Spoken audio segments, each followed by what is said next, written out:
tajir, seorang yang berdagang, berniaga, maka menjadi kefarduan kepadanya mempelajari hukum yang berkaitan dengan soal-soal perniagaan. Itu adalah wajib waktu kepadanya yang perlu dia lakukan, menyusul daripada dia mempelajari ataupun mengenal Allah secara akliyah. Maka hendaklah dia mengamalkan setiap kewajipan yang menjadi fardu kepadanya pada waktu itu, dan kemudiannya dengan amalan-amalan fardu-fardu yang lain, ya, seperti sembahyang daripada fardu-fardu ain. Dan setelah itu dia melakukan amalan-amalan yang sunat sebanyak mungkin secara istiqamah. Ini adalah kaidah yang membawa kepada islahul qulub, hati itu menjadi semakin baik dan semakin bersih daripada sifat-sifat yang mazmumah. Ini akan menyebabkan hatinya itu bercahaya. Maka barang siapa yang mahu supaya hatinya bercahaya tetapi dia tak mahu beramal, orang ini sebenarnya mahu kapal berjalan di atas darat, ya. Dan itu hal yang mustahil, ya. Oleh sebab itu hendaklah dia mengaku melakukan perkara-perkara ini selain daripada dia mengamalkan beberapa zikir yang ma'thur sebagai wirid yang diamalkan pada setiap hari.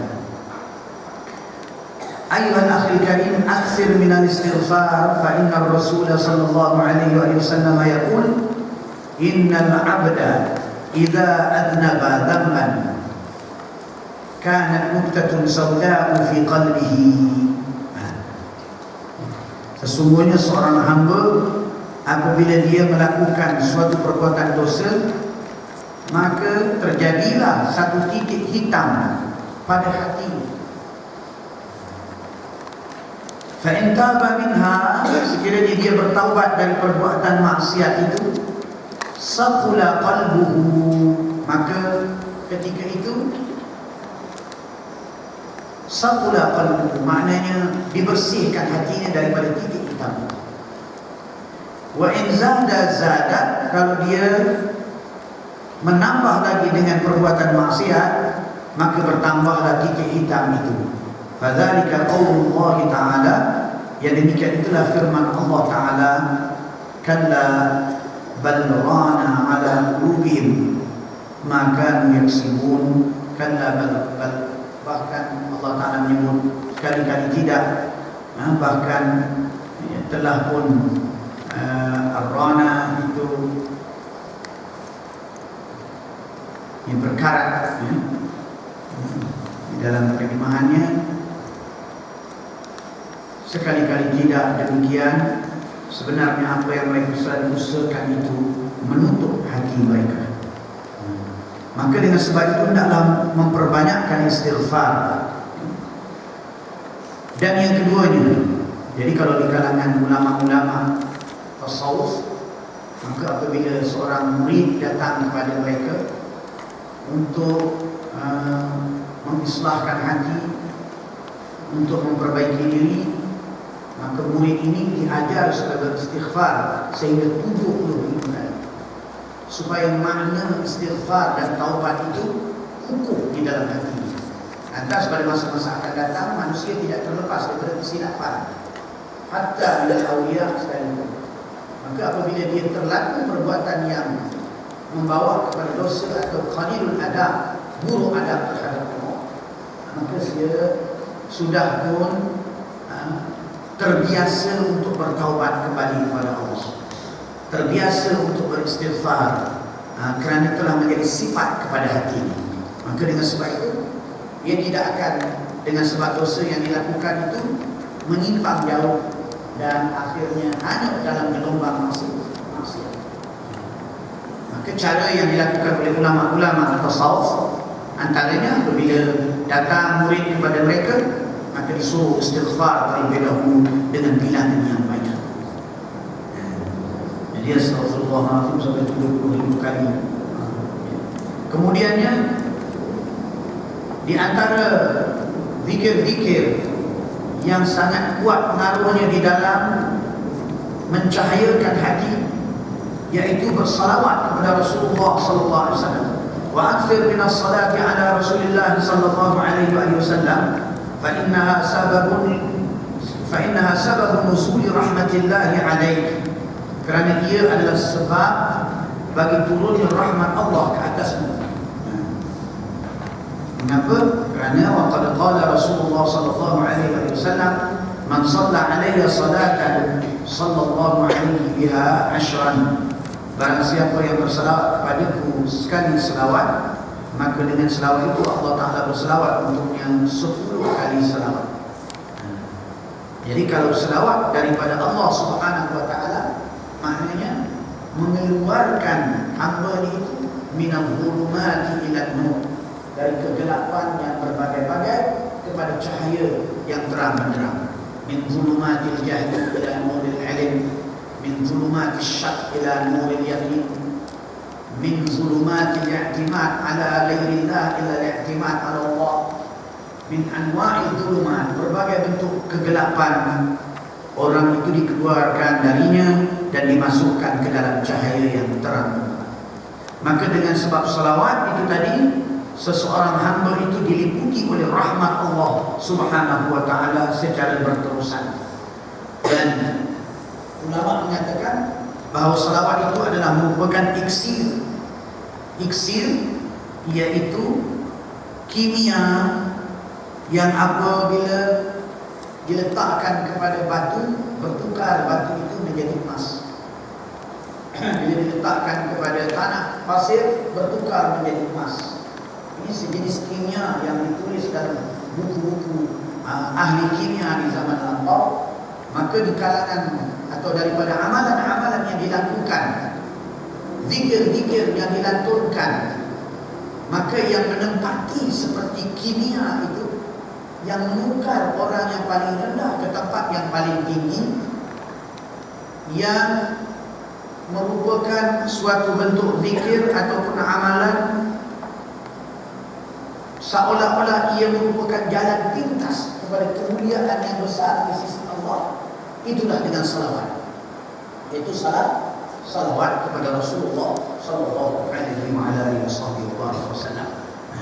Jadi dengan salawat ini sangat luar biasa sekali kesannya kepada hati, sehingga para ulama tasawuf menasihatkan kepada murid-muridnya, kalau mereka itu jauh daripada murabbi, jauh daripada seorang mursyid, atau tidak menemui guru yang mursyid yang boleh menasihati mereka dan membimbing mereka, itu boleh mereka tampung dengan mereka berselawat dalam sehari 1000 kali. Dalam sehari 1000 kali. Maka bila mereka berselawat dalam sehari 1000 kali, seakan-akan ada yang membimbing hati mereka dengan berkat salawat tersebut. Seolah-olah ianya menggantikan al-wali al-mursyid, iaitu seorang yang menjadi guru yang mursyid. Yang lazimnya seorang sufi atau saleh itu dalam dia melaksanakan syariat,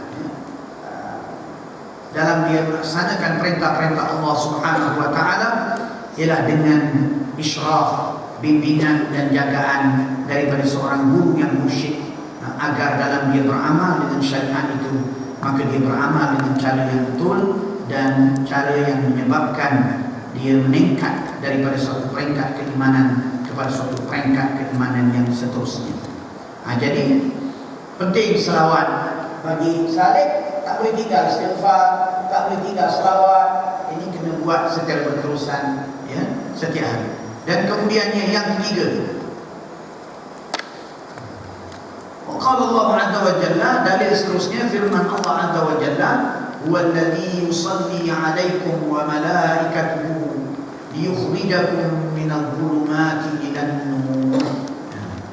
Thumma جدد إيمانك بكثرة ذكر لا إله إلا الله فإن الرسول صلى الله عليه وآله وسلم يقول جددوا إيمانكم. قيل يا رسول الله كيف نجدد إيماننا؟ قال أكثروا من قول لا إله إلا الله. Maksudnya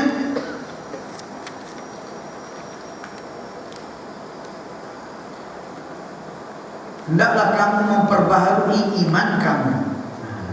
Jadi iman itu bagaimana diajarkan oleh guru kita, bahawa ianya boleh menjadi musuh sebagaimana musuhnya pakai. Jadi kalau iman itu dah musuh, maka hilang sinarnya, hilang kecantikannya, menyebabkan dorongan kita untuk beramal itu menjadi lemah, tak kuat. Dan bila kita lemah untuk beramal, maka iman itu tidak meningkat, malah menurun apabila dijebak dengan perbuatan maksiat. Jadi kalau iman itu seperti mana yang diingatkan oleh Rasulullah SAW, menjadi musuh seperti pakaian, sudah tentu ada caranya untuk menyelamatkan iman itu, supaya ia sentiasa diperbaharui dan menjadi segar. Dan yang punya iman tersebut akan terus beramal dengan penuh ikhlas, terus beribadah dengan penuh ikhlas, terus bertakwa, sehingga menyebabkan akhirnya iman itu meningkat daripada satu tingkat keimanan kepada suatu tingkat keimanan, sehingga mencapai tahap yang setinggi-tingginya sebagaimana yang dikehendaki oleh Allah Subhanahu wa taala. Oleh sebab itu, bagaimana caranya? Rasulullah sallallahu alaihi wasallam mengingatkan kepada para sahabat, hendaklah kamu memperbaharui iman kamu. Lalu ditanya, wahai Rasulullah, bagaimanakah kami memperbaharui iman kami? Sabda baginda sallallahu alaihi wasallam, perbanyakkanlah kamu dari menyebut la ilaha illallah. Jadi bagus kalau kita amalkan bacaan yang dibaca pada hari berikut atau 10 hari Dzulhijjah. Yang pertama itu la ilaha illallah adada al-buhur, la ilaha illallah adada amwajil buhur. Baca lagi semua, kan? La ilaha illallah adada an-nabat wasyajar, la ilaha illallah adada al-qatr wal maqar, la ilaha illallah adada lamhil uyun, la ilaha illallah khairun mimma yajma'un, la ilaha illallah min yaumina hadha ila yaumi yunfakhu fihi as-sur. Jadi kalau dibaca berterusan, sudah tentulah fadilat di sana besar, kerana ianya adalah bacaan la ilaha illallah, yang disusuli dengan bandingan bilangan daripada ciptaan-ciptaan Allah Subhanahu wa taala yang sangat besar bilangannya. Seperti apa ni? Bilangan waktu, bilangan ombak di laut, bilangan kelipan mata dan sebagainya. Jadi bagi seorang salik, seorang murid, hendaklah dia memperbanyakkan bacaan la ilaha illallah. Jadi ini takwiyah untuk memperkuatkan nur yang ada di dalamnya. Maka mestilah memperbanyakkan zikrullah. Kemudian wadawi ma'ala tilawatil Quran ma'a mura'ati adabi tilawatih, dan hendaklah mengekalkan atau berterusan membaca Al-Quran dalam keadaan menjaga adab membaca Al-Quran itu. Baca Al-Quran dengan adab,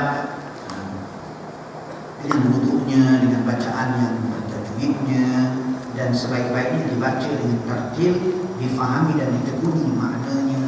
Maka bacaan-bacaan Al-Quran dengan cara yang beradab ini mempunyai kesan yang besar dalam mencahayakan. Bahkan daripada semua yang telah disebutkan tadi, dari sudut pengaruh dalam mencahayakan hati, bacaan Al-Quran yang paling besar sekali. Itu bila dibaca dengan tadabbur ayat, sangat kuat kesannya dalam mencahayakan hati kita. Oleh itu Al-Quran nurun wa shifa. Al-Quran itu adalah cahaya dan penawar lima fis sudur, bagi penyakit yang ada di dalam dada kita. Itu yang diingatkan oleh Allah di dalam Al-Quran. Jadi kalau saleh yang menjalani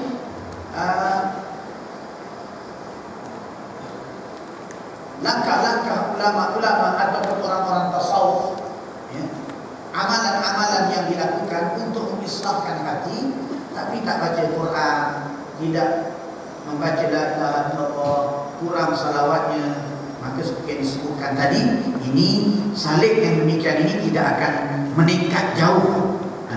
Tidak ada perkembangan besar dalam diri ini, ya. Kerana dia tidak melakukan amalan-amalan yang menyebabkan hatinya itu bercahaya. Namun kita perlu ingat, terlihat firman Allah Azza wa Jalla, qad ja'atkum maw'izatun min rabbikum wa shifaa'un lima fis sudur, wa shifaa'un lima fis sudur. Fahadil arba'ah yang bagi an yuwadhibaha kullu qasidin. Maka 4 perkara ini perlulah dikekalkan setiap qasid, iaitu setiap orang yang menuju kepada Allah. Itu satu lagi nama qasid, murid, sair, salik, sama saja maknanya. Ta'abbudan lillah, amalkan ini semua sebagai ta'abbudan lillah, sebagai mengabdikan diri kepada Allah Azza wa Jalla. Wa bima fiha min faidatin, dan juga dengan sebab di dalam amalan itu terkandung faedah jasimatin yang sangat-sangat besar fi islahil qalbi wa tanbih.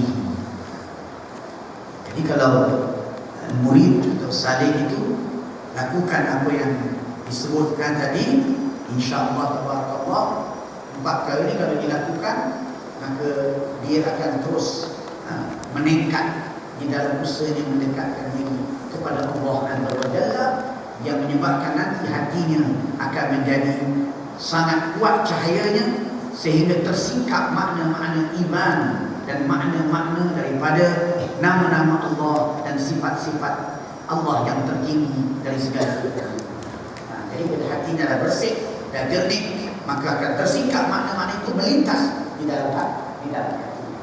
Jadi asas yang mula-mula sekali, selepas dia mempelajari ilmu tauhid, disusulkan dia itu mengamalkan segala perintah yang wajib atas diri.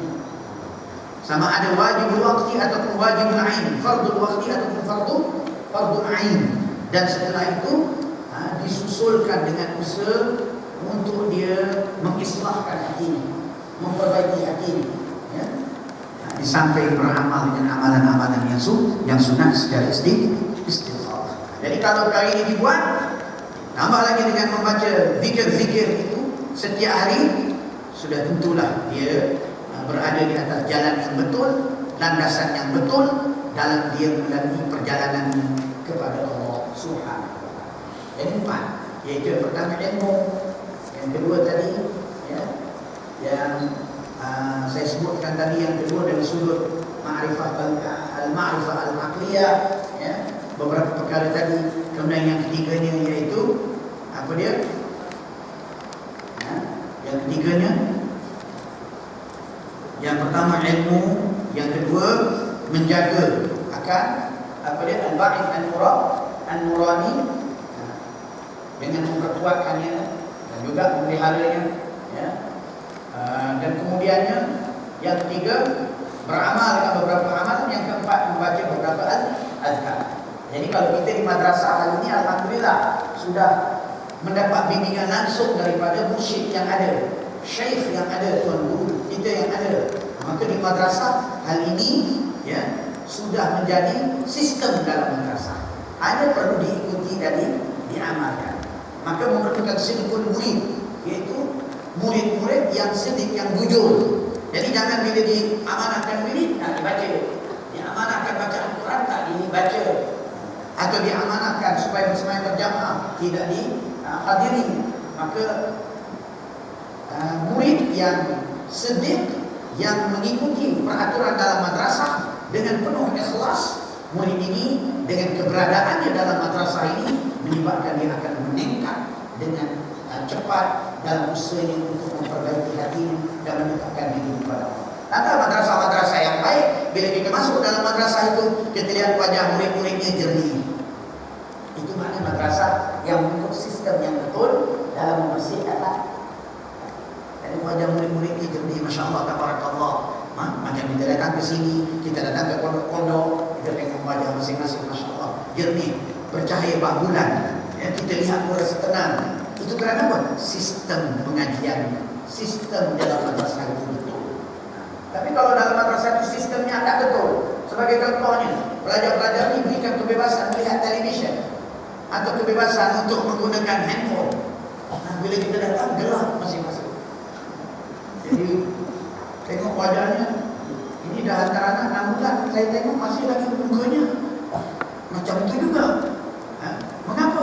Kerana sistemnya yang salah, yang menyebabkan zulumat masuk ke dalam. Pengalaman Ustaz sebelum dulu mengasaskan pondok dulu di Baitul Qurra wal Fuqaha. Nah, Ustaz ada beli televisyen untuk luar biasa. Biasa kan? Zaman kita ni kalau tak tengok televisyen pelik. Jadi Ustaz beli televisyen, letak di rumah. Kemudian datang seorang hamba Allah daripada Fatani yang bermimpikan madrasah. Jadi dia datang sampai ke pondok, dia pun minta Ustaz sembahyang jadi imam. Dia ni mengikuti ulama-ulama Fatani sudah lebih daripada 25 tahun. Jadi dia datang, dia minta Ustaz jadi imam. Jadi bila Ustaz jadi imam, oleh kerana mengimamkan seorang tuan guru, serbannya yang jenis serban yang boleh buat kain kafan. Serban dia yang jadi boleh buat kain kafan, besar tu. Jadi dia sembahyang kat belakang, Ustaz jadi imam, dan tentulah Ustaz jadi gelabah. Akhirnya buka rakaat yang keempat, cukup rakaat ketiga dan nak tasyahud akhir. Jadi Ustaz gitu, dia tegur, subhanallah. Yang anak-anak murid ni tak mau tegur, taat dia. Silap pun dia tak tegur. Tapi tunggu yang ada, subhanallah, saya pun bangun, kemudian dia selesaikan rakaat yang keempat dan kemudian tasyahud akhir baru salam. Selesai ni dia kata apa? Ustaz, macam inilah yang saya mimpi. Saya datang ke pondok ni, saya sembahyang belakang Ustaz, Ustaz lupa rakaat yang keempat. Apa maknanya? Maknanya tak silaplah memang Ustaz. Maksudnya gitu. Tak silaplah memang Ustaz, memang madrasah ni. Baiklah, oleh kerana Ustaz tengok dia ni lahu ahwal, inna Allah seolah-olah ni orang yang ada pangkat di sisi Allah, ada kelebihan. Maka Ustaz jemput dia, datang naik ke atas makan. Jadi bila masa makan dia kata apa? Ustaz, kata dia, pondok kalau ada televisyen saya tak datang. Pondok kalau ada televisyen tak berkat. Ustaz, Alhamdulillah, sebab televisyen Ustaz dah rosak. Jadi dah rosak, Ustaz letak dalam bilik di sebelah. Oh, insyaAllah. Betul. Betul, insyaAllah. Lepas tu dia kata apa? Ustaz, yang saya nak cakap ini, apa yang saya cakap, antakallah lisan, Allah yang memperjalankan lidah saya. Jadi apa dia nak cakap lepas tu? Ustaz, bangkai televisyen pun tak boleh. Ustaz, bangkai televisyen pun tak boleh, Ustaz. Terkena bila dengar nasihat dia, maka bila dia balik, Ustaz ambil bangkai televisyen tu, Ustaz bakar.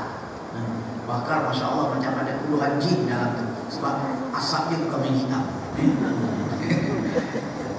Nah, jadi kalau dalam pondok itu sistemnya tak betul, maknanya pelajar-pelajar dibebaskan melihat televisyen atau bermain handphone atau berhubung lelaki perempuan, maka ini sudah tentu kita panggil akan menyebabkan para penuntut itu tidak meningkat di dalam pengislahan hatinya.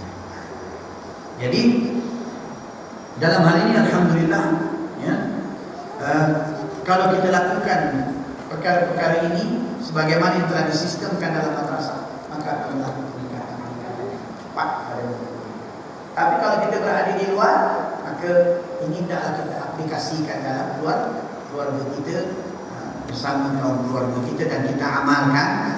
Kalau tidak nanti, maka peningkatan kita sangat perlahan, ya, dan boleh saja nanti menyebabkan cahaya itu akhirnya menjadi malam dan padam. Baik, kita masuk ke bahagian yang kedua, iaitu al-manhiyat, yang ditegak. Ini mukhtasar sahaja, ya. Yang ditegak, iaitu yang pertama sekali, jangan bertakwa dari beramal. قم على قدم وساق ولا يصوف ولا يؤخر لأن التصويف أو التأخير يعرض القلب للغفلة والقسوة وإضاعة الفرصة. Bangun di atas kakimu, mana berdiri tegak, di atas kaki dan betismu, mana berdiri tegak. Orang nak bekerja, tanda dia bersungguh, maka dia berdiri tegak. Maka janganlah bertangguh-tangguh atau melewat-lewatkan amalan yang telah disebut 4 perkara tadi. Jangan tangguh-tangguh. Nantilah masa lain lah nanti majlis ilmu. Tak apalah, wirid ni nanti insyaAllah lah minggu depan bawa anak mula. Ya, ini semua hendaklah dielakkan. Jadi ada 4 perkara yang mesti dielakkan. Ya. Yang pertama, jangan bertangguh dari beramal. Ya, berdirilah dengan bersungguh-sungguh untuk mengamalkan segala yang telah disebutkan tadi. Kerana apa? Kerana menangguh-nangguh dan melewat-lewatkan amal itu akan mendedahkan hati kepada kelalaian dan kepada kerasnya hati. Dan antara tidak ada nur yang masuk ke dalam hati, tak ada rezeki hati. Akhirnya hati itu menjadi hati yang keras, dan akhirnya menjadi hati yang tak gemar lagi beramal dan tak suka mendengar nasihat. Ini akan berlaku bagi orang yang menangguh amal. Sebab itu dalam hal ini, kalau kita ada sahabat yang sentiasa menggesa kita beramal, menasihati kita, ini sahabat yang kita kena jadikan sahabat dunia akhir. Kan kita kalau bersahabat dengan orang begini, Masya Allah, tabarakallah, akan menyebabkan kita ini terselamat daripada situasi hati kita menjadi lemah dan akhirnya hati kita ini menjadi mati, na'udzubillah, kerana suka menangguh-nangguhkan beramal. Dan akhirnya wa idha'atil fursah, mencuaikan peluang yang telah diberi oleh Allah untuk kita beramal, untuk kita meningkatkan diri kita, iaitu peluang yang Allah telah berikan dalam bentuk cahaya yang dicampakkan ke dalam hati. Jadi ini yang diingatkan oleh Allah di dalam Al-Quran. Alam ya'ni lil ladzina amanu an takhsha'a qulubuhum li dzikrillah wa ma nazala minal haqqi wa la yakunu kal ladzina utul kitaba min qablu fatala 'alaihimul amal faqasat qulubuhum wa katsirun minhum fasiqun. Yang bermaksud, belumkah datang waktunya bagi orang-orang yang beriman untuk tunduk hati mereka mengingat Allah dan kepada kebenaran yang telah turun kepada mereka. Dan janganlah mereka seperti orang-orang yang sebelumnya telah diturunkan Alkitab kepadanya dari kalangan Bani Israel. Kemudian berlalulah masa yang panjang atas mereka, lalu hati mereka menjadi keras, dan kebanyakan di antara mereka adalah orang-orang yang fasik, makna orang-orang yang sudah tergelincir daripada jalan ketaatan.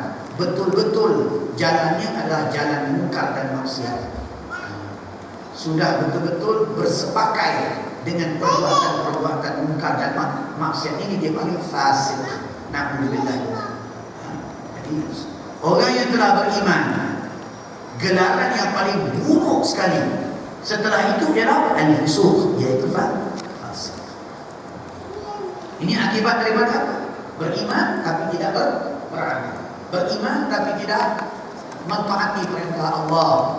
Beriman tidak beristighfar atas kesilapan dan dosa yang dilakukan, maka akhirnya dia bertukar kepada situasi yang dipanggil sebagai fasik. Jadi ini yang pertama, jangan bertangguh dari beramal. Ini yang pertama, ya. Ini berat ya, nak buat, ya, berat. Tapi kalau di madrasah, alhamdulillah, tabaraka, mudah. Tapi kalau kita balik lagi macam mana? Murid bukan berat. Murid yang sedih, dia balik ke timur, dia baca. Ini Masya Allah, lahu sya'nun azim di mustaqbal. Murid yang macam ini ada masa depan yang besar di masa yang akan datang. Akan jadi alim, rabbani. Jadi kalau kita tengok kepada tuan-tuan guru kita, seperti Tuan Guru Syaikhul Al-Bajir Al-Makki, kalau kita tanya sirah hidupnya di zaman dia belajar, ketika dia muda, sudah tentu kita akan dapat melihat bagaimana beliau adalah seorang yang bersungguh-sungguh dalam menuntut ilmu, tidak menangguh-nangguhkan waktu Kalau kita tengok Al-Imam Nawawi 2 tahun tak tidur, secara berbaring, tidur dalam keadaan duduk. Jadi terlelap begitu saja, terjaga terus buat murajaah kitab, menghafal dan sebagainya. Jadi yang mempunyai sifat-sifat tidak bertangguh-tangguh ini, sebaliknya bersungguh-sungguh dalam melakukan satu-satu amalan, ya, inilah orang yang akan berjaya dan cemerlang. Baik. Yang kedua, jangan mengekalkan perbuatan maksiat. Wa'lam ayyuhal akhil karim, inna istimraraka fil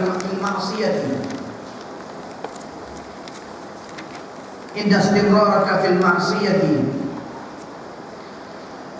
tud'ifu athar ta'atika wa tutmisu nuraha.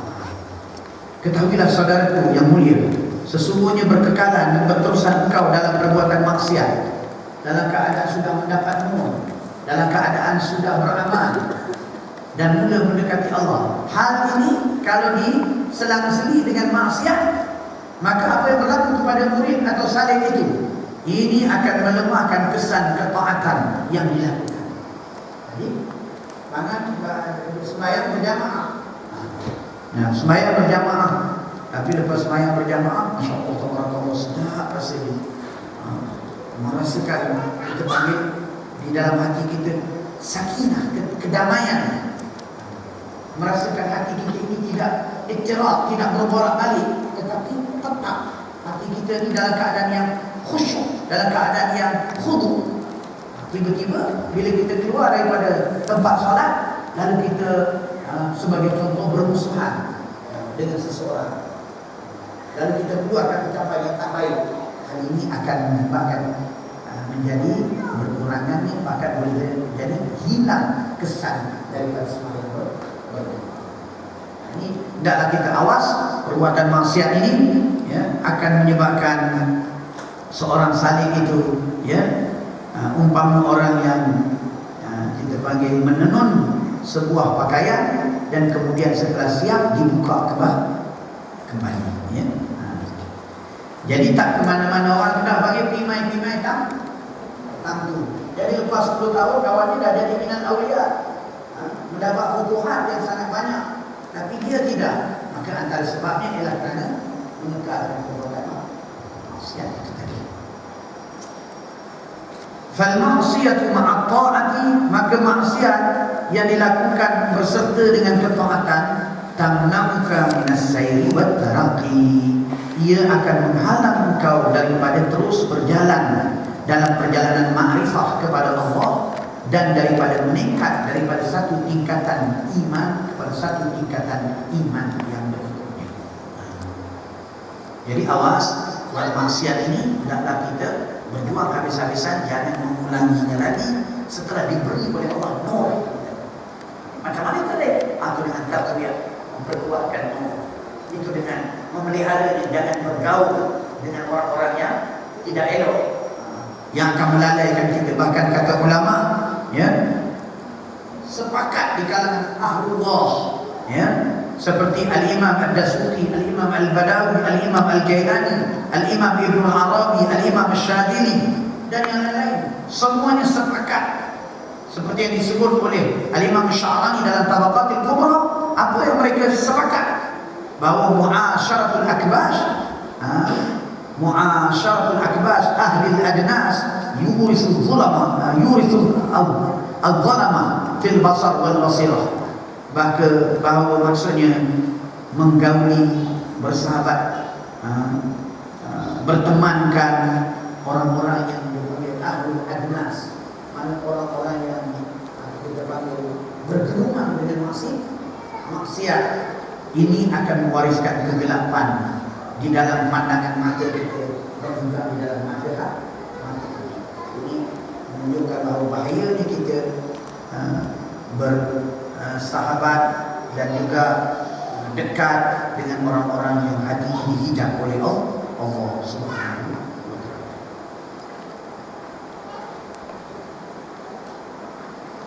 Fajtanib kullal ijtinab kulla ma'siyatin wa dhalalin, maka hendaklah dijauhi dengan sepenuh penjauhan setiap maksiat dan kesesatan.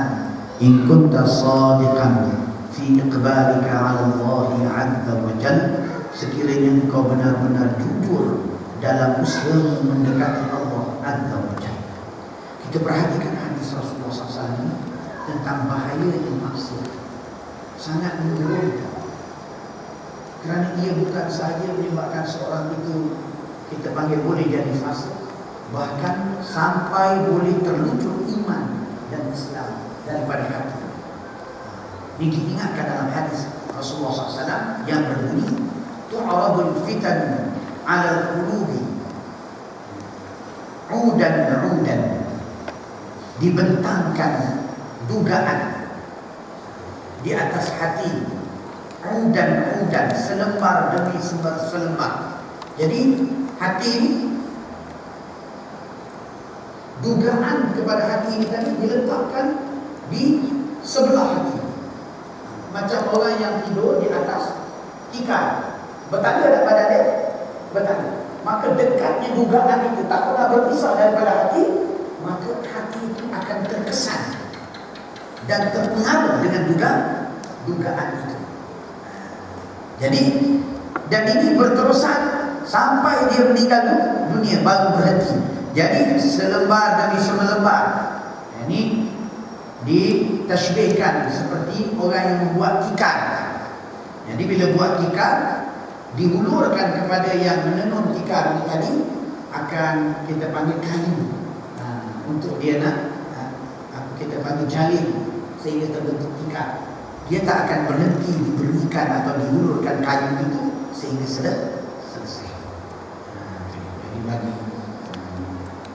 ikan, bagi lagi susu ikan, bagi lagi susu ikan. Begitulah dugaan Allah kepada hati. Terusan akan datang, terusan ya, kepada hati kita dan tidak berpisah daripada hati kita. Dan ini fa'ayyu qalbin ushribaha, maka mana-mana hati ushribaha, yang menelannya, makna minum, makna kita panggil betul-betul melazimi akan dugaan itu, makna mengikut syahwatnya. Jadi masuk di dalam hatinya dengan sepenuhnya dugaan itu, diterimanya, tidak ditolaknya, lantaran sesuai dengan nafsunya. Macam orang yang minum air, mengalir pada tubuhnya. Maka Nabi SAW mengingatkan, ya, fa'ayyu qalbin, maka mana-mana hati ushribaha nukita fihi, buang tak keluar, nukita fihi.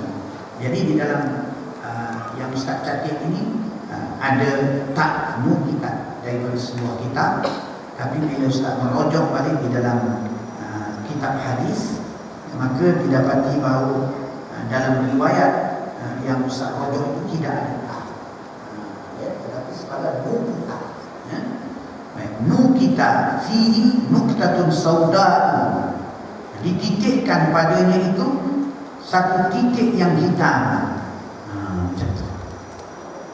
Jadi asalnya hati yang bercahaya tadi sudah mula, ya, berkarat. Wa ayyu qalbin ankaraha, dan mana-mana hati yang menolaknya, mujahadah dia, maka dia tidak ikutkan kehendak nafsu, nukita, buang tak, nukita saja, fihi nuqtatun baydha'u, padanya titik yang berwarna putih, hatta tasira ala qalbain, sehingga sampai kepada dua bentuk hati. Jadi ini sirah kehidupan kita. Kita diduga hati kita oleh Allah Ta'ala secara berterusan. Maka hati yang menelan akan dugaan tersebut, mengikut akan nafsunya, maka akan dititik dengan titik hitam. Hati yang mujahadah, menolak dorongan nafsu itu tadi, maka akan dititik dengan titik yang putih. Ini berterusan sehingga sampai menjadi dua bentuk hati. Ala abyadha mithli safa, hati yang putih seumpama batu yang gondol, ya, fala tadurruhu fitnatun, sudah tidak lagi memberi sebarang pengaruh kepadanya, tidak memudaratkan kepadanya sebarang fitnah dan dugaan. Tak ada mana dugaan tetap ada, tapi tidak lagi mempengaruhi. Ini hati mukmin yang kata mithlu sirat, yang mana dalam dirinya itu seumpama ada pelita yang sangat terang. Kan kita dengar kalangan ulama-ulama Rabbani, bagaimana mereka itu tak dipengaruhi oleh emosi dan nafsu. Kita tengok sebagai contoh Al-Habib Abdul Qadir As-Saggaf, apabila dia selesai majlis dalam rumah, seseorang yang menjemput dia, ketika nak dihantar balik, orang tolong tutup pintu. Jadi bila tutup pintu, tak apalah, dia pun angkat tangan macam biasa. Apabila kereta itu dah jauh daripada pandangan tuan rumah, cepat-cepat dia beritahu kepada driver, berhenti. Sebab apa? Tangan dia tersepit. Tangan dia tersepit. Jadi dia berhenti, dia pun buka balik pintu itu tadi. Jadi kata driver, kenapa ada Habib tidak buka ketika kena awal-awal tadi? Maknanya kenapa tunggu sampai? Kata dia tak mau menunjukkan perasaan tuan rumah, dia tak mau menyusahkan. Dan tuan rumah tu bayangkan kalau dia tahu bahawa dia dah sepit tangan seorang ulama besar, Al-Habib Abdul Qadir As-Saggaf, ketua para ulama di Mekah, sudah tentulah dia akan rasa pusing, akan mengganggu perasaan dia, menyesal, malu dan macam-macam. Tapi Sayyidil Habib sebagai seorang yang jiwanya tidak dikuasai oleh nafsu, oleh emosi, tetapi mendahulukan mardatillah, sangat bersifat rahmah dan rafah, maka dia boleh sabar sehingga mereka sudah lepas dari pandangan tuan rumah, lalu buka, dan dia barulah dia lepaskan tangannya daripada pintu yang tersepit. Ini kata hati yang bagaimana tadi, yang gondol tadi, yang sudah tidak dipengaruhi oleh dugaan. Kalau kita agak macam mana? Jadi ada seorang dalam kitab sebut, dia mengajar tasawuf di dalam masjid di suatu negara di Suriah, dalam sebuah masjid besar, tentang sabar. Lalu bila dia keluar daripada masjid selesai mengajar, tiba-tiba ada seorang kanak-kanak bawa basikal terlanggar dia. Jadi basikal tu masuk celah kaki dia. Mamamu dia marah, dia pakai apa? Ada sabar. Jadi maknanya apabila hati itu sampai ke satu tahap, fala tadurruhu fitnah, sudah tidak lagi memudaratkannya akan dugaan yang disediakan oleh Allah Subhanahu wa taala. Madamatis samawati wal ardh, selama mana ada langit dan bumi. Sebagaimana batu yang gondol, tak ada benda yang boleh menetap di atasnya. Wal akharu, hati yang lainnya pula aswadu murbadan, yaitu berwarna hitam, murbadan. Murbadan ni mana sekelompok hitam, sekelompok putih, sekelompok hitam, sekelompok putih. Dah macam kelabu pula, boleh? Sekelompok hitam, sekelompok putih. Kenapa dia? Kesan daripada titik-titik hitam akibat dosa itu tadi. Aswadu murbadan. Kemudian Nabi mengumpamakan sallallahu alaihi wasallam kalkuzi, ia seperti bekas air mujahhian yang terbalik, yang sengit. Mujahhian yang sengit. Betul, kain tegak, dia sengit. La ya'rifu ma'rufan, dia tidak mengenal dan tidak menerima perkara yang ma'ruf, wala yunkiru, dan tidak menolak perkara yang munkaran, illa ma ushriba min hawahu, melainkan apa yang sesuai dengan nafsu. Ini hati yang kedua. Hati ini hati yang terbalik. Dalam hadis yang lain Rasulullah SAW menyebut hati yang terbalik ini hati munafik, qalbul munafik. Hatinya seperti bekas yang terbalik. Jadi dia tahu Rasulullah SAW itu benar, tapi dia tidak beriman. Makna tak melekat, sebagaimana bekas masuk air keluar, masuk air keluar. Jadi bahayanya dosa ini, dia akan membawa kepada satu tahap keluar iman dan Islam daripada hati. Sebagaimana tak tetapnya air di dalam bekas yang terbaik. Sebab itu di dalam kata-kata yang lain, al-ma'siyatu baridul kufri. Maksiat itu adalah barid, mana pus yang membawa kepada kekufuran. Jadi dalam hal ini bagi salih yang nak memperbaiki hatinya, nak mendekati Allah Subhanahu wa taala, dan sememangnya kita semua ini sepatutnya salih. Kenapa? Karena Rasulullah SAW menyebut di dalam hadis bahawa hati itu 4. Rasulullah kata, al-qulubu arba'atun. Hati itu 4. Qalbun ajradu fihi mislu siraji yazhar. Hati ajradu, iaitu hati yang maknanya betul-betul jernih. Di dalam dirinya itu seumpama pelita yang bercahaya, yang menerangi. Satu, ini hati mukmin yang sebenar-benar. Hati ini yang mesti menjadi matlamat untuk kita capai sebelum kita menemui Allah. Yauma la yanfa'u malun wa la banun illa man atallaha biqalbin salim. Hati macam ni lah perjuangan kita dalam hidup ni, nak dapat hati macam ni. Hati mukmin yang betul-betul baik. Adakah hati mukmin yang tak betul? Ada. Disebut oleh Rasulullah SAW. Sebelum itu disebut dulu wa qalbun aghlafu marbutun, dan hati yang dibalut, diikat ala ghilafihi, dan diikat di atas balutannya itu. Hati yang dibalut dan kemudian diikat. Ini hati kafir. Mana tak masuk hidayah dan tak keluar daripadanya kekufur. Ya billah, na'udzubillahi min dzalik. Ini hati kafir. Wa qalbun markus, dan hati yang terbalik macam bekas air tadi. Ini adalah hati munafik. Wa qalbun musaffah, dan hati yang bersadur. Hati itu bersadur macam mana? Disebut oleh Rasulullah SAW,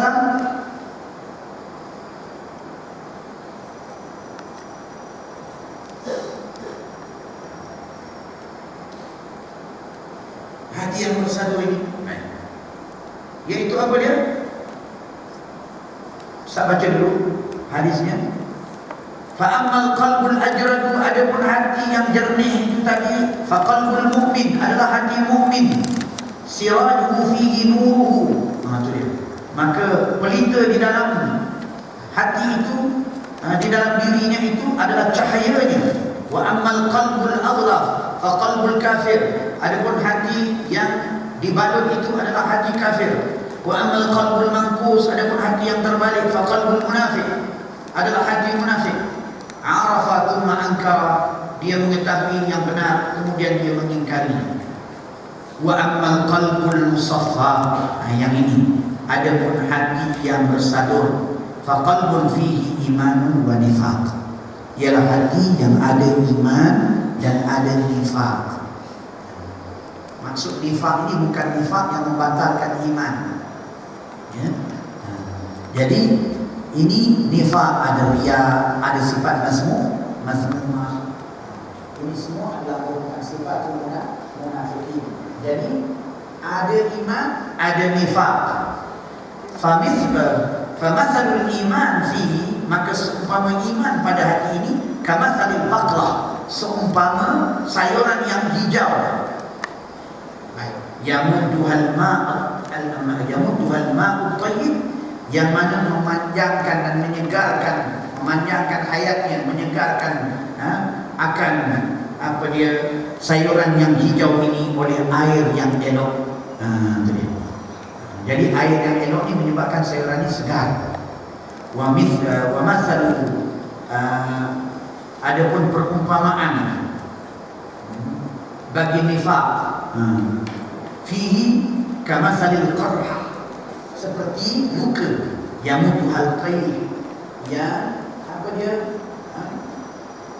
menyebabkan luka itu makin buruk, makin busuk, dengan sebab apa? Al-qaid, nanah, wadam, iaitu darah.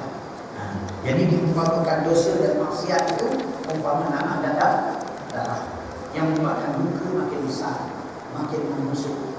Diumpamakan air yang baik itu amal yang soleh, yang menyebabkan sayuran hijau itu makin segar, makin besar, itu iman. Maka amal yang soleh meningkatkan iman. Dosa dan maksiat maka ia menyebabkan nifak semakin menguasai hati. Penyakit hati ini semakin menguasai akan hati. Oleh sebab itu, fa'ayyul maddatain, mana-mana unsur ghalabat 'alal akhar, mengatasi atas yang lain, ghalabat 'alaihi, maka dia lah yang akan menguasainya. Jadi macam mana?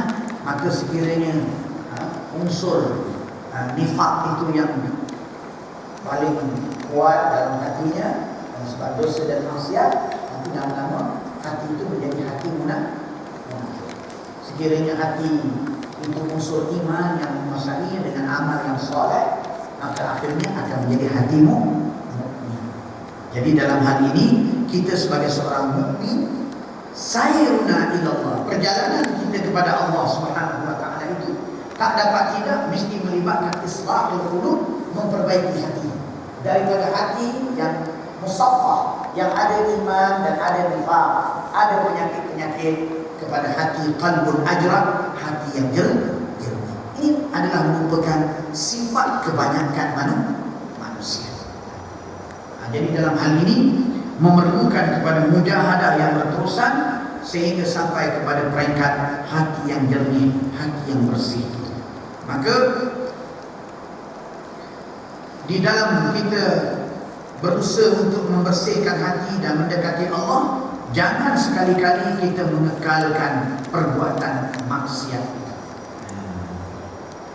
Jadi perbuatan maksiat bahayanya sampai pada peringkat boleh menyebabkan tidak melekat lagi di dalam hati itu apa dia?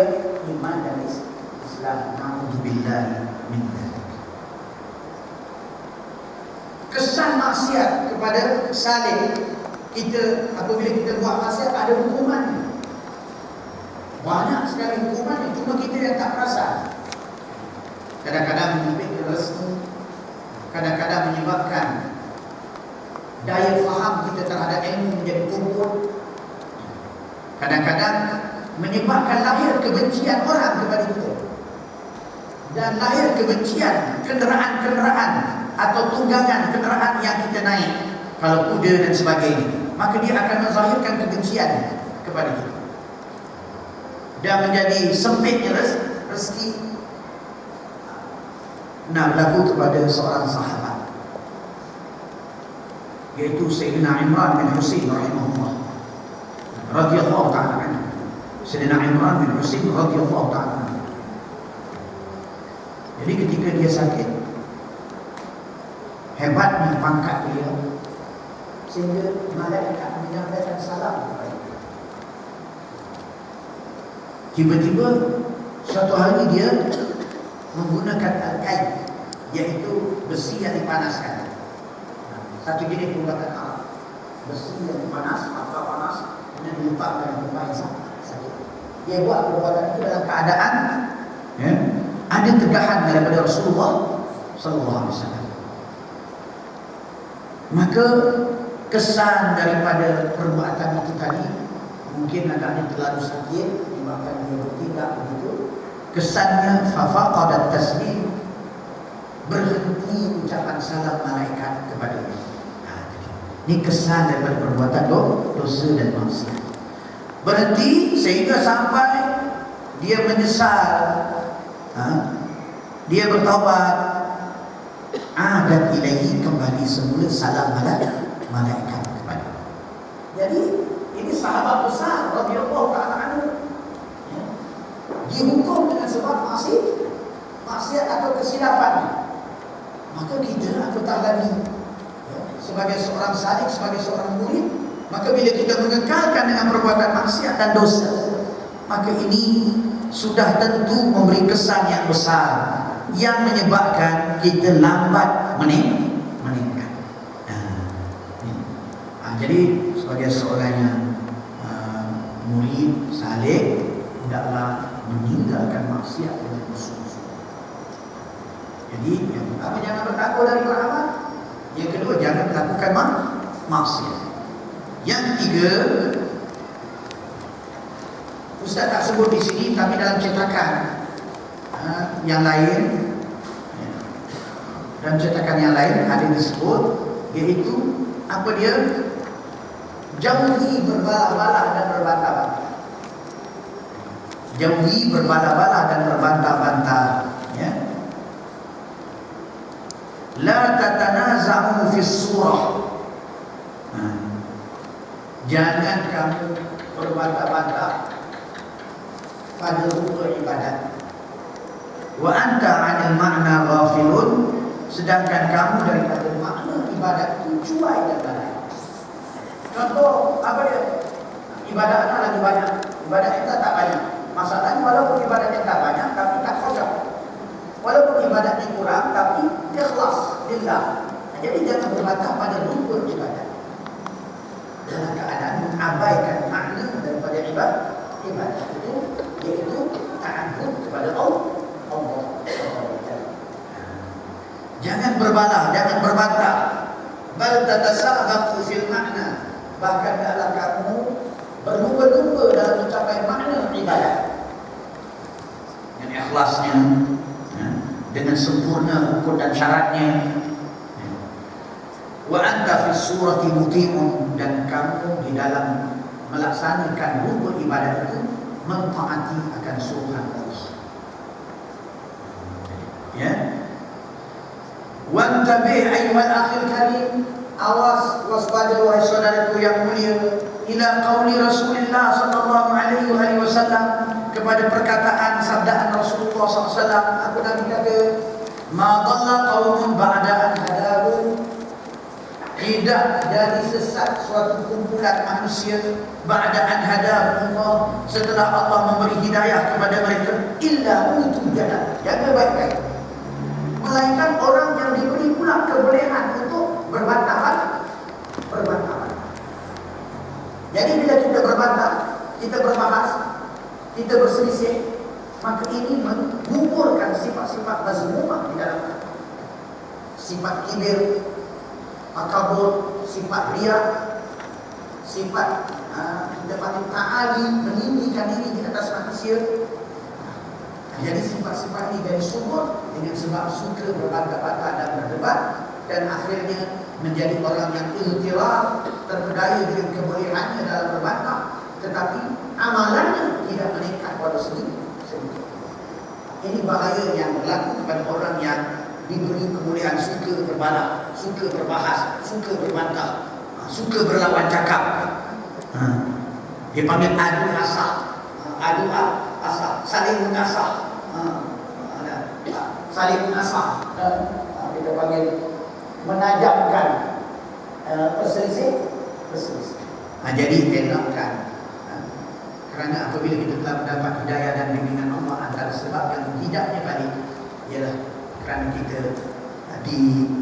kita panggil, didorong kesukaan untuk berbantah-bantah. Jadi ini yang ketiga, jangan bertakwa daripada beramal, segera beramal. Yang keduanya apa tadi?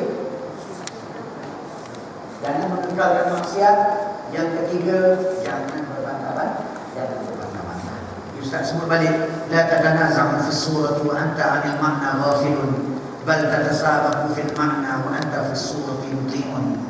Wantabi' ayyuhal akhil karim ila qawli Rasulullah sallallahu alaihi wasallam, ma dhalla qaumun ba'da an hadahumullah illa utul jannah. Jadi ini yang kedua. Yang terakhir, perkara yang perlu dijauhi, yaitu menggantung harapan kepada Allah Subhanahu wa taala. Maknanya menjauhi daripada menggantung harapan kepada selain Allah. Sebab itu dalam kitab Hikam, Sahih Hikam Ibnu Athaillah As-Sakandari rahimahullah taala, daripada ratusan hikamnya, mula-mula sekali yang dia letak apa dia? Peringatan kepada saleh agar jangan bersandar kepada amalannya untuk meningkat dalam keimanannya, untuk bebas daripada kekaman nafsunya, tapi bersandar siqah hanyalah kepada Allah.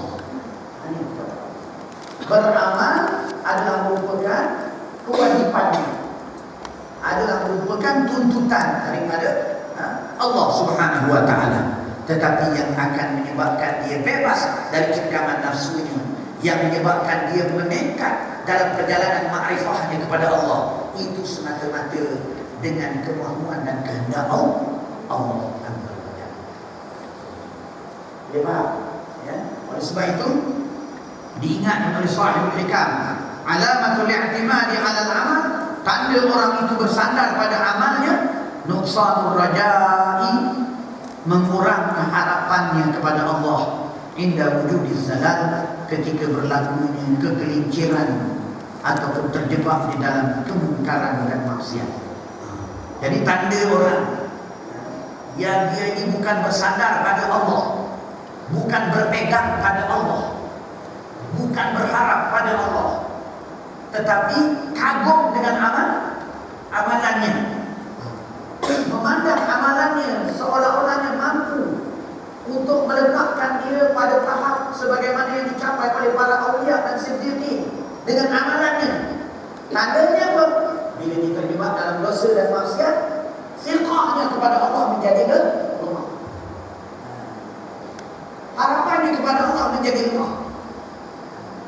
Apabila dia mendapati bahawa dia tidak dapat istiqamah dalam beramal, ini tanda dia beramal dan menjadikan amalannya sebagai sandaran.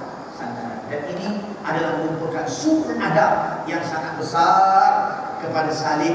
Sebab tu awal-awal lagi Ibnu Athaillah As-Sakandari rahimahullah rahmatan wasi'ah letak di awal-awal lagi, kalau seorang itu ada penyakit ini, bersandar pada amalannya, dia tak layak berjalan dalam perjalanan ma'rifah ini, kerana buruk adab dengan Allah.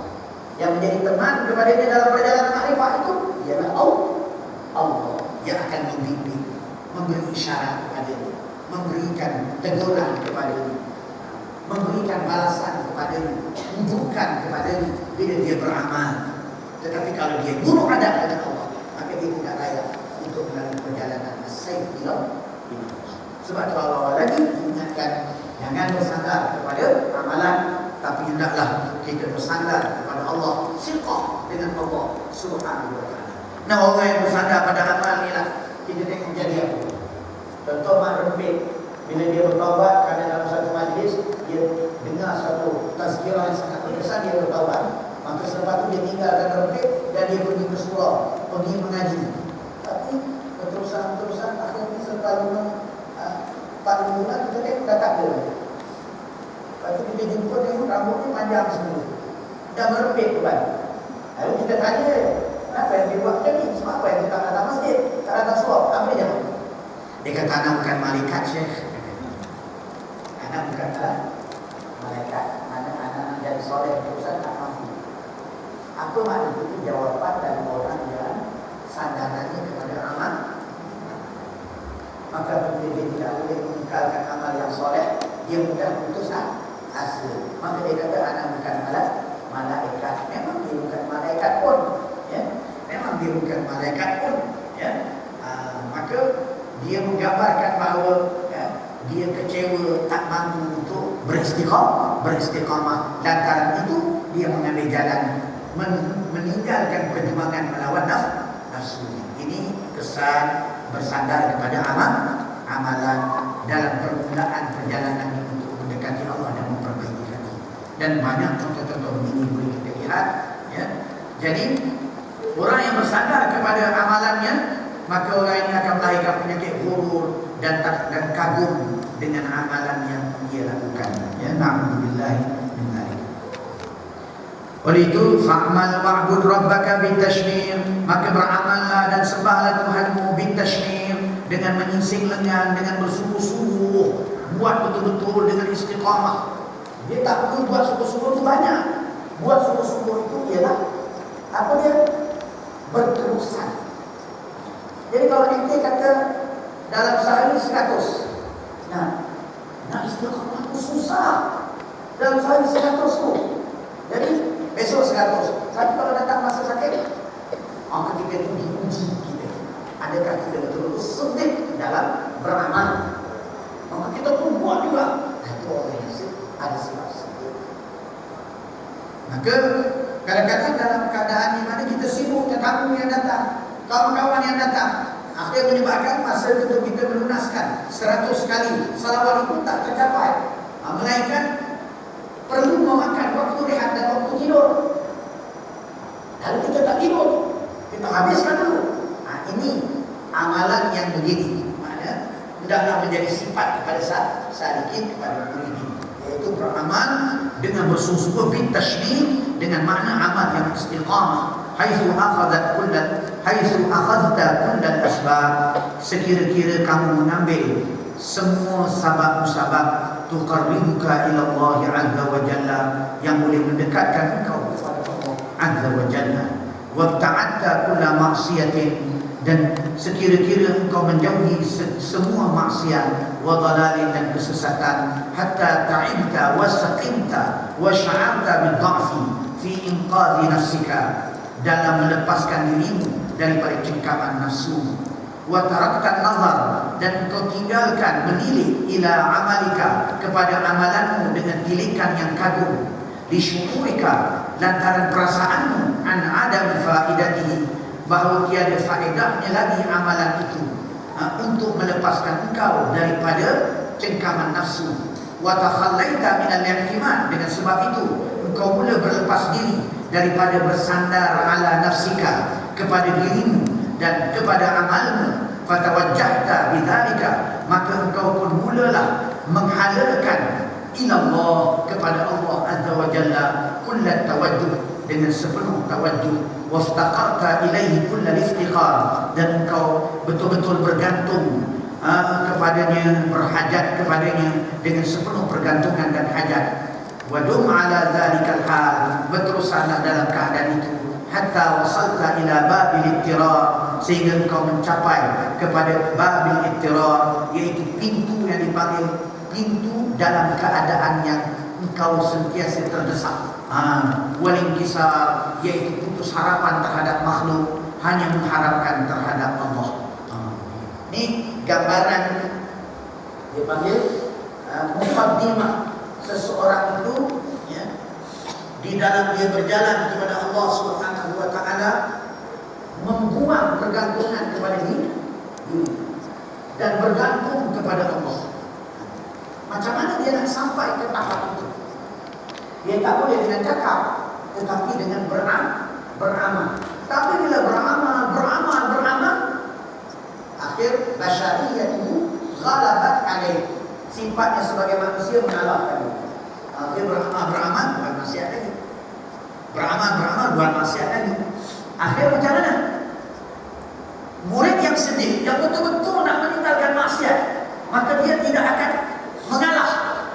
Sebaliknya pada ketika itu dia akan beralih daripada kagum kepada amalannya yang disangka amal yang banyak boleh menyelamatkan dia, dari kagum kepada amalnya dia beralih kepada Allah.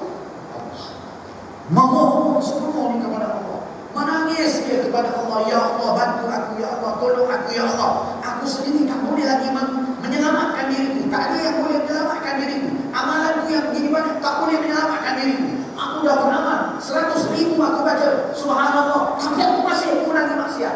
Maka murid yang sedih begini, yang betul-betul nak meninggalkan maksiat, maka dia akan sampai kepada satu tahap di mana dia benar-benar putus asa dari yang lain daripada Allah. Kali ini dia betul-betul menghadap kepada Allah semata, dan dia betul-betul berada dalam ittirar, iaitu dalam keadaan yang betul-betul terdesak di dalam usahanya untuk membebaskan diri daripada dosa dan maksiatnya. Ketika itu dia menghadap kepada Allah Ta'ala. Ketika itu baru dia tahu siapa dia dan siapa Allah. Ketika itu dia belajar adab yang pertama yang diingatkan oleh sahibul hikam, iaitu jangan bersandar kepada amal. Tetapi kalau kamu nak berjalan dalam jalan ma'rifah, jalan kepada Allah ini, jalan kita panggil peningkatan iman dan pangkat di sisi Allah ini, kamu mesti beradab dengan Allah. Perlu menyadari amalan kamu sebanyak mana itu untuk kebaikan dirimu, tetapi yang akan mengangkat kamu dan melepaskan kamu hanyalah Allah Azza wa Jalla. Hanya Allah, tidak ada yang lain. Hanya Allah Azza wa Jalla. Sebab para salih, para atqiya, mereka tak kagum dengan amalan mereka. Yang mereka pandang adalah Allah Azza wa Jalla. Mereka beramal, Masya Allah, amal mereka tawarkallah luar biasa sekali. Sebab ada ulama-ulama, ada hadramaut 2 kali khatam Quran di waktu siang, 2 kali khatam Quran di waktu malam, tapi mereka tak kagum dengan amal. Jadi innahu awwalu babil ma'rifah, ia adalah merupakan permulaan pintu ma'rifah, wa bidayatu sayrika sayran sahihan, dan permulaan perjalananmu kepada Allah sebagai perjalanan yang betul. Baru betul, baru dia panggil melangkah kakinya dengan adab kepada Allah. Allah Subhanahu wa ta'ala yaj'alu nura hadzal bab, maka Allah Subhanahu wa ta'ala menjadikan melalui pintu ini, apa dia? Pintu ittirar dan intisar. Babul ittirar wal intisar. Pintu yang mana bila dilalui sandarannya hanyalah kepada Allah. Hanya kepada Allah. Tak kagum dah dia dengan amalan. Sebab tu setengah awliya tak kisah apa dengan pakaian dia, tak kisah apa. Bagi mereka yang penting Allah. Yang lain itu semua nombor 2, nombor 3, nombor 4, nombor 5. Yang paling mereka jaga ialah keredaan Allah. Sayyidil Habib Ali Al-Idrus di rumah ni, rahmatullah rahmatan wasi'ah di Johor, dia dikunjungi oleh tamu di bawah buah rambutan. Tapi bila tamu itu sampai kat rumahnya, tamu tetap tidur kerana rumahnya dikelilingi pokok rambutan. Tamu kata, mana mungkin dia kata silap kita ni. Kita dah bawa hadiah ya, mana tak betul, tak sesuai. Sebab ni rumah Habib ni rambutan, kita bawa rambutan apa apa. Dia pun Assalamualaikum Habib, sebab dah niat. Kalau dah niat teruskan niat. Maka dia pun Assalamualaikum Habib, Waalaikumsalam Habib, bawa rambutan. Habib bila tengok rambutan, Alhamdulillah, terima kasih. Suka betul Habib, terima kasih. Oh tu dia, memang dia nanti-nantikan hadiah rambutan ni. Jadi yang beliau tadi tanya ni, kan Habib pokok rambutan mana? Dia kata pokok rambutan itu milik tuan rumah. Saya sekadar menyewa rumahnya, saya tak sewa pokok rambutan. Jadi orang tak bawa rambutan, ingatkan dia banyak rambutan miliknya.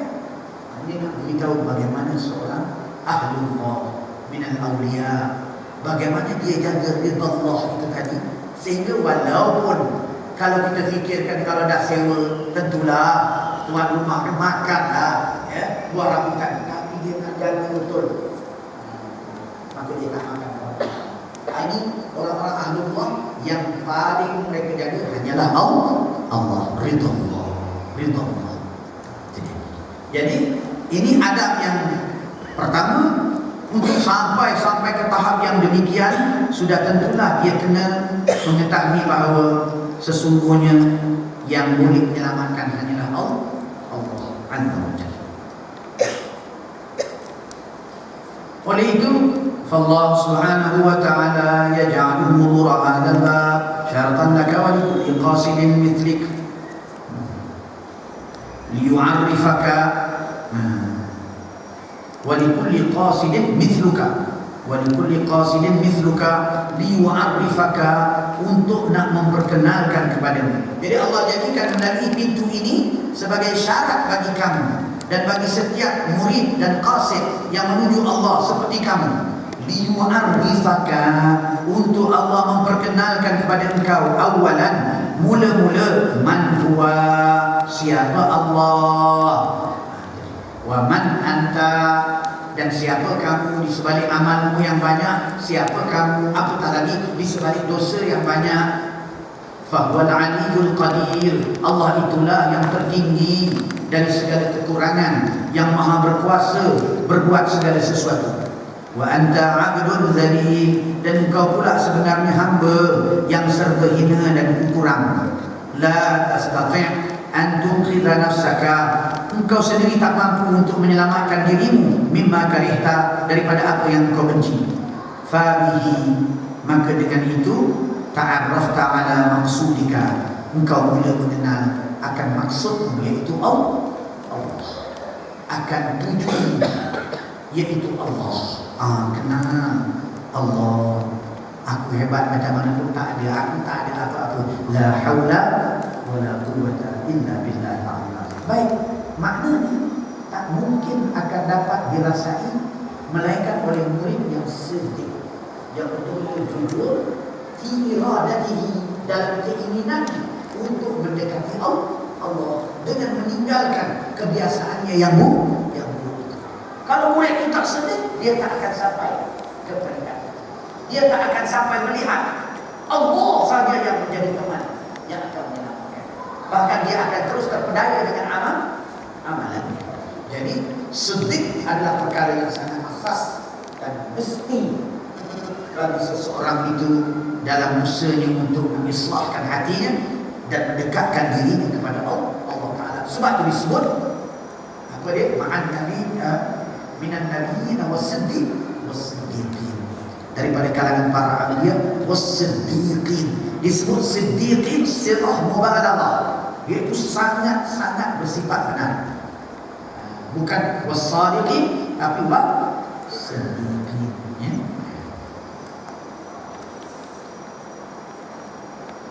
Fabihi ta'arrafta ala maqsudika fatata'addaba ma'ahu, maka engkau dapat menjaga adab bersama dengannya, dengan Allah, khilal hadzal sayr al-imani al-irfani, sepanjang perjalanan iman dan perjalanan ma'rifah. Ulama kira perjalanan iman dan perjalanan ma'rifah ini berapa banyak manzilatul iman. Ulama-ulama kira min ahlillah, min as-sufiyah, yang kira perjalanan ma'rifah dan perjalanan iman ini, ya, maka ada yang mengira sampai 1000 maqam dan hak, ada yang mengira kurang sedikit daripada itu. Jadi perjalanan itu yang dipanggil manazilul iman, yaitu tingkatan-tingkatan iman yang melalui perjalanan itu dengan berpindah dari satu tingkat ke satu tingkat yang lebih tinggi, sehingga kepada tingkat yang tertinggi yang ditakdirkan Allah untuknya, ya, itu tak mungkin dilalui melainkan dengan adab kepada Allah. Adab. Sebab itu kata seorang ulama, Syekh Sa'id Awad rahimahullah ta'ala, punca seseorang itu tidak meningkat setelah disingkap kepadanya nur ma'rifah, ialah kerana qillatul adab, buruk adabnya kepada Allah. Buruk adabnya kepada Allah. Contoh buruk sangka dengan Allah. Bila kita tak memberikan sedekah dan kita panggil sumbangan, maka hatinya berkata-kata.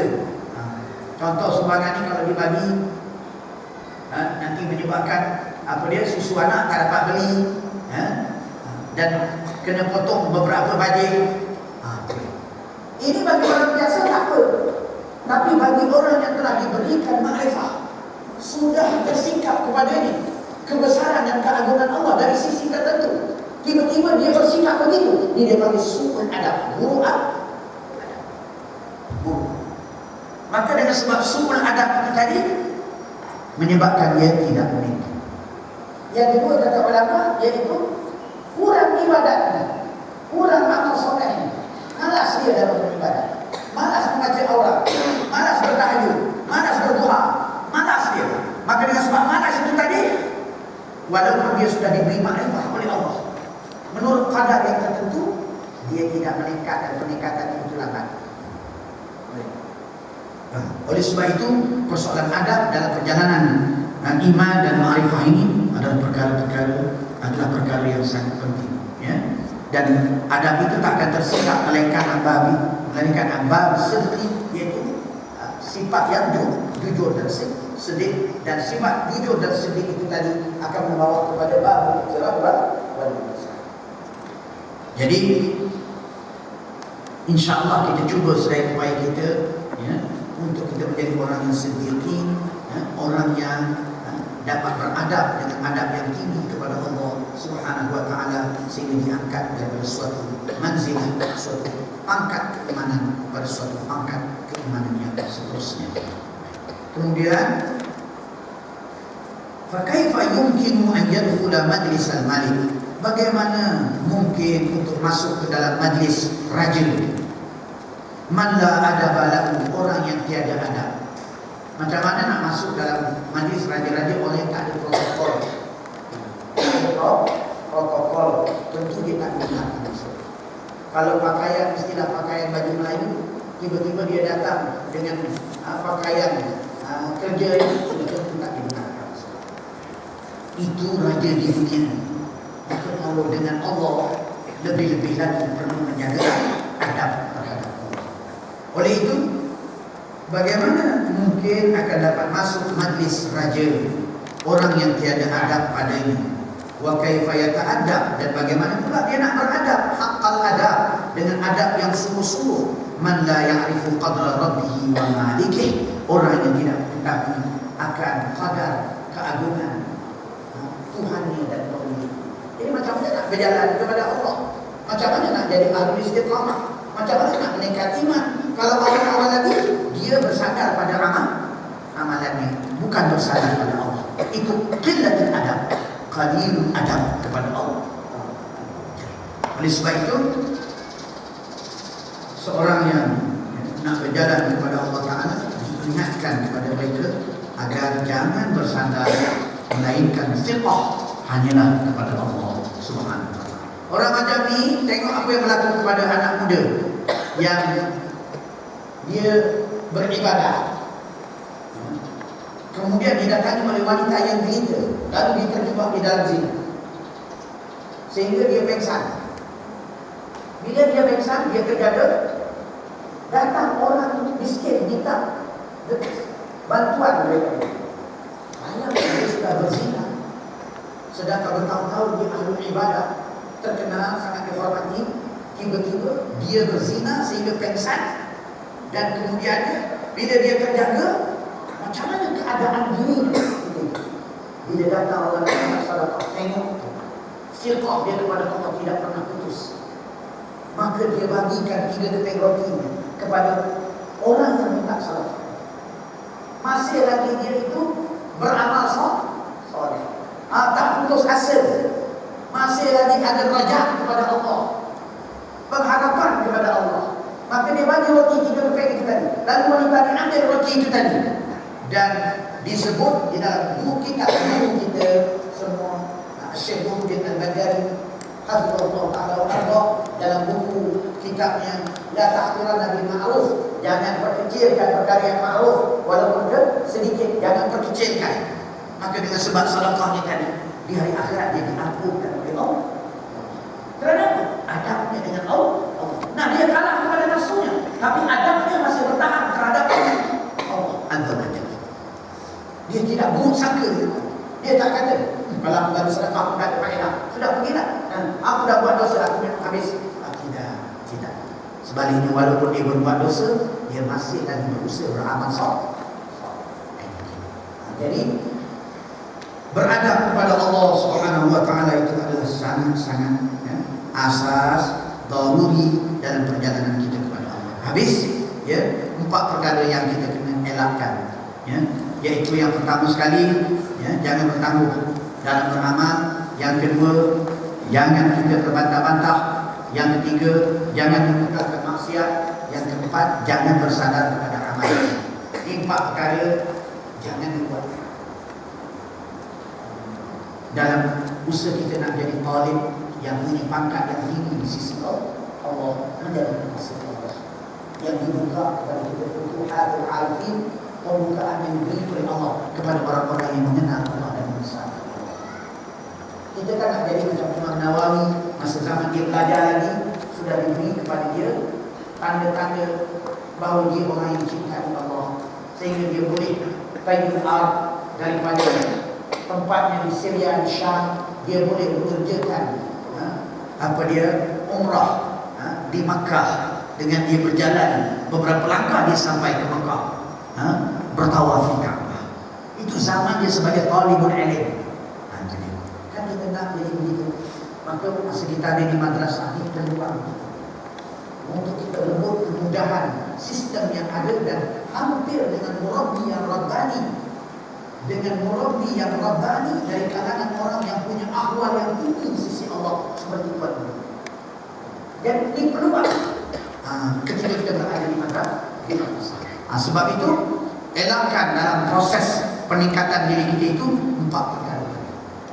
Kemudian 4 perkara yang menjadi badihiyat, iaitu perkara asas, maknanya badihi, maknanya perkara yang kita panggil tak dapat tidak dilalui dalam perjalanan kepada Allah. 4 perkara, iaitu yang pertama, permulaan mengenal keagungan Allah Subhanahu wa ta'ala.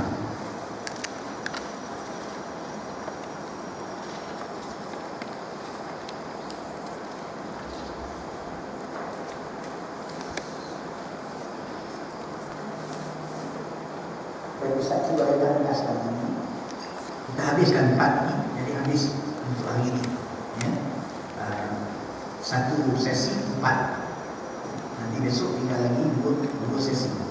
2 sesi di situ ada 12. 4 kali 3 12. Ya. Saya tak mau untuk datang mentas 4 kotak. Sekurang-kurangnya dapat gambaran sepintas lagi. Nanti kalau diizinkan Allah untuk memahami dan lebih menghadisi, kalau masa akan datang dibuka peluang lagi oleh Allah Ta'ala, maka kita baca dengan lebih terperinci. Tapi untuk ini kita cuba lalu secara kita panggil pantas dan dapat gambaran bagaimana kita nak meningkatkan diri kepada Allah dan melalui jalan sebagai talib sehingga sampai kepada peringkat kita bila keluar daripada madrasah, kita keluar dalam keadaan yang paling maksimal dalam usaha kita menjadi talibul ilm. Jadi yang pertama, ini lebih pada pengulangan tadi, ya. Thumma anta ayyuhal akhil karim, kemudian kau wahai saudaraku yang mulia, fi hadhil halati fi madinnatil istijabah, pada keadaan begini, yaitu keadaan ittirar wal inkisar, berada pada kedudukan disambut usaha yang telah kamu lakukan. Usaha untuk kita nak mendekati Allah, ya, meninggalkan maksiat, ya, meningkatkan iman kita. Apabila kita sampai kepada peringkat ini, yaitu peringkat di mana kita benar-benar sedik, ya, maka ketika itu terbuka peluang untuk kita disambut usaha kita oleh Allah. Sebab apa? Lianna Allah Azza wa Jalla amala 'abdahu, kerana Allah Azza wa Jalla melayan hamba-Nya ala hasabi sidqih, menurut kadar kejujurannya. Fala yakunu al-qasid wal murid sadiqan, tak akan jadi seorang qasid dan murid itu benar-benar jujur fi iqbalihi ala rabbih, dalam ia mendekati Tuhannya, hatta syammara kulla tashmir, sehingga ia betul-betul menyingsing lengannya sepenuh-penuhnya berusaha fi ibadatihi, wa akhadha kulla asbab fil wusul ila ridah, dan mengambil segala sabab-sabab daripada amalan yang walaupun sekecil-kecil untuk sampai kepada keredaan Tuhannya. Kemudian wa sya'ara